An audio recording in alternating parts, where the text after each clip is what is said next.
later, don't you? Yes, okay. Come back for an hour. The sculptor who sculpted the trophy that you have already seen. This year's trophy was sculpted by artist Raul Cunilas of Binangonan, Rizal. He's here. There you are.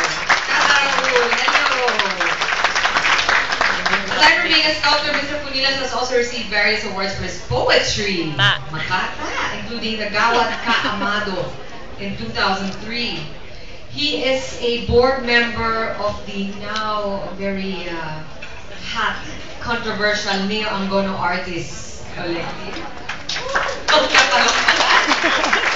He's also a member of the various artist groups such as Linangan sa Imahen, Retorika at Anyo or Lira, and Bikisining Binangonan.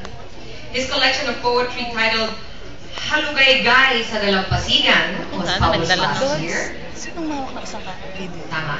Tama ba yung pagsabi ko? Puro wild ka lang. Thank you so much, Tata Raul Cunilas, for being here. Alright, now the highlight of the evening. The presentation of 3rd Annual Population and Development Media Awards. The winners, if you don't already know, will